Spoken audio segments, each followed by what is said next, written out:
My earth science faithful. Today we're getting into video 6, I believe. Could be video 5. I think it's video 6. We are on page 10 in our packet, and the font looks funny. It looks like page 70, right? But it's really page 10. If you look back at last page was page 9. This is page 10. When you go to page 11, you see the ones look really kind of funny. They look like 7s with this font, but it's a 1. So streams. Today we get into streams. Next video will be meandering streams. See how this guy's pretty straight.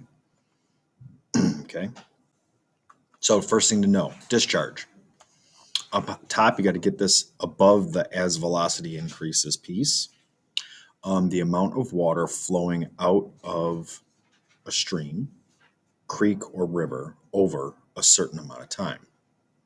So discharge is a per time thing. So it's a rate.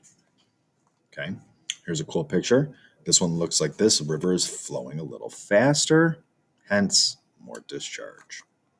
Okay. So some graphs for us to figure out. On the top graph on the left, you need to write discharge on the y-axis, and you need to write velocity on the x-axis, stream velocity. And then next to that, it says as velocity increases, you need to write the discharge will also increase. Now we're going to wait and fill out that summary till the end of these 4 charts. So now we're going to move on to the second chart. You got to write erosion and discharge. And as the rate of erosion increases, as the rate of discharge increases, also the rate of erosion will increase. Okay, makes sense. Moving on to the next one. This one is deposition. Deposition is, this is like how I deposit the stuff that the stream is carrying. And as the stream discharge increases, now the deposition from the stream is actually going to go down because it's moving so fast. Okay. Then, right, as discharge, you're going to write as the rate of deposition decreases. Okay. Next one, particle size and velocity. This one makes a lot of sense to me anyways. The faster we go, the bigger the pieces of rock the water can make move. So the size of the rocks that can move in the water go up when the velocity of the water goes up, right? The faster that water is going, the more damage it can do and the more kinetic energy it has, so it can actually move things around. So to summarize, this is what you're writing over on the right-hand side, right? As velocity increases, the rate of discharge increases, which makes the rate of erosion increase and the rate of deposition decrease. Like that's the whole piece. So you want to fit that in that side over there the best you can. The bottom part, right, where it says velocity increases in particle size, the faster the water, the bigger the rocks it can carry. Okay. Then underneath this all, runoff. Runoff is the draining of water from land or other sources.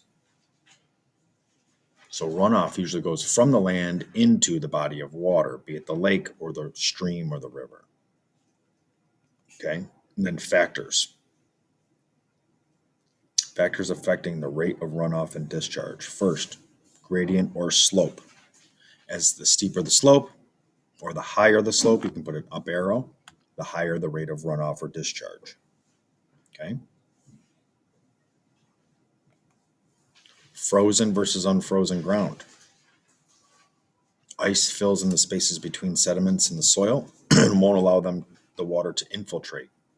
So water can't erode as much if the ground itself is frozen. Okay. The amount of vegetation.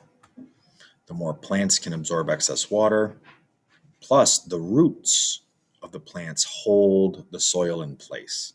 You might want to put that as a little side note there, right? Runoff. Oh, this is just runoff and discharge, so my bad. So the amount of vegetation will actually absorb excess water. Saturated versus unsaturated soil. If the soil is already full of water, the excess water cannot infiltrate. And then the rate of precipitation, when it's raining fast and hard, the ground doesn't have time to absorb the water as fast enough. That's when so the runoff goes higher. That's when the water's just flowing down the street, kind of flooding a little bit, if you will, if it gets going too fast. Yeah, a last little piece, saturated soil, and then we're done with this video for today. Soils in the ground are already full of water, liquid or ice. That's what saturated means. So no additional water can infiltrate. When I think of saturated, I think of a sponge. Like that you can put sponge in water and eventually it's going to stop absorbing water. Well, that is when it's saturated. So saturated can't fill up anymore. So this is the end of notes on page 7. We got notes to do on page 11. And you know what I'm looking? I think it is unfortunately a 70. So my bad. I got to fix that because that's an actual good one. So it meant to be 1-1. Somehow a 7 got in there. So there you go. We're done with page 10. We're moving on to page 11 next video.